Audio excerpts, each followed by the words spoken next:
साथियों, पूरी दुनिया हो या भारत, इस निंदा के नाम पर ये जो गला रेतने वाली या जो हत्याएं हैं, इनकी बढ़ती हत्याओं की दहशत दिन पर दिन बढ़ रही है। साथियों, पहले तो मैं किताबों का हवाला लेने से पहले कुछ बात कहूँगा। साथियों, अक्सर आप मौलवी या मुफ्तियों से एक कहानी सुनते होंगे कि जब रसूल निकलते थे तो कोई एक औरत थी जो उन पर कूड़ा फेंक दिया करती थी। उसके बाद जब उसने कई दिन कूड़ा नहीं फेंका तो रसूल को चिंता हुई और वो उनके घर गए और उस बीमार महिला का हालचाल पूछा। इतना होने के बाद वो बीमार महिला मुस्लिम बन गई।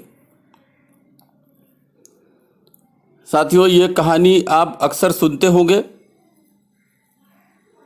मैंने कई जगह इस कहानी की तलाश की, न तो ये कुरान में है और न ये कहानी किसी हदीस में मिली।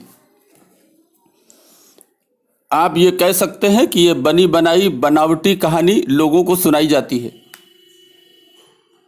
साथियों, हम इस निंदा पर कुरान में क्या है और किस तरीके से इसे जायज़ ठहराया जाता है, उस पर हम आज कुछ चर्चा करेंगे। कुरान में इस निंदा के लिए कोई प्राविधान नहीं है, कोई आयत नहीं है। कुरान का गहन अध्ययन करने वाले इस्लामिक जानकार कहते हैं कि इस किताब में इस निंदा करने वालों के लिए किसी सज़ा का हुक्म नहीं है। जानकारों के मुताबिक कुरान की कुल आयतों में कहीं भी नहीं लिखा कि ब्लास्फेमी, इस निंदा करने वालों को हिंसा और जोर जबरदस्ती से चुप कराया जाए। कुरान के मुताबिक पैगंबर के समकालीन लोगों ने उन्हें झूठा, आप 40-24 में देख सकते हैं, मूर्ख आप 7-66 में देख सकते हैं, और साजिश रचने वाला आप 16-101 में देख सकते हैं। यह तक करार दिया था, लेकिन कुरान में यह कहीं नहीं लिखा है कि जिन लोगों ने ऐसे शब्द कहे या कहते हैं उन्हें पीटा गया, मारा गया, उनकी हत्या कर दी गई या कोई सजा दी गई। 1927 में भारतीय दंड संहिता में धारा 295A जोड़कर प्राविधान किया गया है कि यदि कोई जानबूझकर और दुर्भावनापूर्ण इरादे से भारत के नागरिकों के किसी वर्ग की धार्मिक भावनाओं को ठेस पहुंचाएगा या फिर उस वर्ग के धर्म या धार्मिक विश्वास का अपमान करेगा तो उसे 3 साल तक की सजा हो सकती है। भारतीय दंड संहिता IPC में एक धार्मिक समूह या सांप्रदायिक तनाव और हिंसा के अपमान से निपटने के लिए प्राविधान धारा 154, 295, 295(1), 296, 297 और 298, इसमें 1 साल से 3 साल तक की जेल की सजा के साथ प्राविधान किए गए हैं। साथियों, भारत एक लोकतंत्र है और आप भारतीय दंड संहिता में इन प्राविधानों की कोई आवश्यकता नहीं है। यदि लोगों में आपस में विरोध न हो, इसे अच्छे ढंग से लें, तार्किक ढंग से लें, इस पर विवेचना करें और अगर कुछ गलत है तो उसे मानने के लिए तैयार रहें।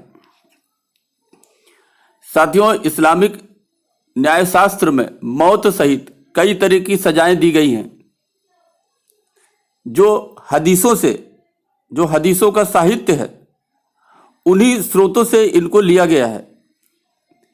हदीस के जो साहित्य हैं, जो उसके स्रोत हैं, उनमें आरोप है कि मोहम्मद ने काब इब्न अल असरफ, बद्र की लड़ाई के बाद काब ने मोहम्मद के खिलाफ कुरैश को उकसाया और उनसे मुसलमानों के खिलाफ प्रतिशोध लेने का भी आग्रह किया। उन्हें मार डाला गया। यह साथियों हदीस में है। एक अन्य व्यक्ति अबू रफी था जिसने अहजाब की लड़ाई से ठीक पहले मुसलमानों के खिलाफ सक्रिय रूप से प्रचार किया था। ये दोनों व्यक्ति मोहम्मद का अपमान करने के दोषी थे और दोनों ही हिंसा भड़काने के दोषी थे। जबकि कुछ को फांसी देने का आदेश दिया है। उन्होंने समझाया है कि इन दोनों लोगों को मोहम्मद के खिलाफ ईश निंदा करने के लिए मार डाला गया था। एक वैकल्पिक स्पष्टीकरण है कि उन्हें देशद्रोह और समाज में अव्यवस्था अर्थात फसाद पैदा करने के लिए अंजाम दिया गया था। साथियों, इस्लामिक सूत्रों के अनुसार नाद्र इब्न अल हरित, जो ताइफ के एक अरब बुत परस्त चिकित्सक थे, डॉक्टर थे, अरबों को रुस्तम और इस्फांदियार की कहानियां सुनाते थे और मोहम्मद का मजाक उड़ाते थे। बद्र की लड़ाई के बाद अल हरीत को पकड़ लिया गया और जवाबी कार्रवाई में मोहम्मद ने अली के हाथों उसे फांसी देने का आदेश दिया।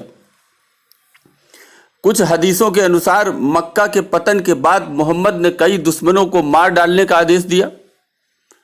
इसके आधार पर शुरुआती न्यायविदों ने माना कि सब अल नबी यानी पैगंबर का दुरुपयोग एक अपराध था। इतना जघन्य कि पश्चाताप को अस्वीकार कर दिया गया था। साथियों,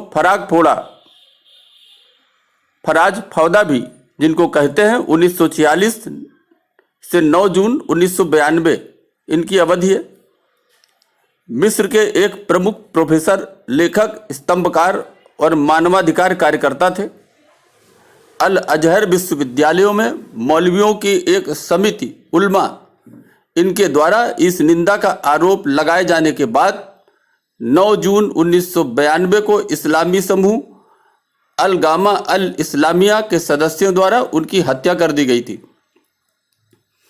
साथियों, फरखुंडा मलिकजादा एक 27 वर्षीय अफगान महिला थी, जिसे 19 मार्च 2015 को काबुल में सैकड़ों लोगों की भीड़ ने सार्वजनिक रूप से पीटा और मार डाला था। एक जैनुद्दीन नाम के व्यक्ति ने कथित तौर पर इसे कुरान जलाने का इस पर झूठा आरोप लगाया था। साथियों, सऊदी अरब के हपर अल बतिन शहर से अहमद अल सामरी को नास्तिकता और ईश निंदा के आरोप में गिरफ्तार किया गया था। कथित तौर पर सोशल मीडिया का इस्तेमाल करने के बाद यह बताने के लिए कि उन्होंने इस्लाम और पैगंबर मोहम्मद को त्याग दिया था, उन्हें फरवरी 2015 में मौत की सजा सुनाई गई थी। तो साथियों, इस्लाम त्यागने का भी मौत की सजा का ये ऐलान है। मसाल खान अब्दुल वली खान विश्वविद्यालय मर्दन में एक पाकिस्तानी छात्र था, जिसे अप्रैल 2017 में विश्वविद्यालय के परिसर में ईश निंदा सामग्री ऑनलाइन पोस्ट करने के आरोप में एक गुस्साई भीड़ ने पीट पीट कर मार डाला था। भारत की बात करें तो अक्टूबर 2019 में एक भारतीय राजनेता कमलेश तिवारी मोहम्मद पर उनके विचारों के लिए लखनऊ उत्तर प्रदेश में एक सुनियोजित हमले में मार दिए गए थे। साथियों, ये तो केवल कुछ उदाहरण हैं। ऐसे सैकड़ों हजारों रिपोर्टेड और अनरिपोर्टेड केसेस पूरी दुनिया में पड़े हैं। साथियों, ये सब इंसानों द्वारा लिखी गई हदीसें जो हैं, उनको आधार मानकर एक दहशत का माहौल पैदा करना है। भारत में भी इस निंदा के नाम पर ये जो बढ़ती हत्याएं हैं, इनकी जो दहशत है, ये कोई और नहीं बल्कि मौलवी और मुफ्तियों द्वारा इसे पाला पोसा जाता है। साथियों, ये लोकतंत्र के लिए बहुत ही खतरनाक है। भारत एक लोकतंत्र है और लोकतंत्र में एक आज़ादी है बोलने की, एक आज़ादी है आपस में बहस करने की, एक आज़ादी है सत्य को जानने की, सत्य को परखने की, उसे पालन करने की। साथियों, ऐसे लोकतंत्र में इस प्रकार के कार्य, इस निंदा पर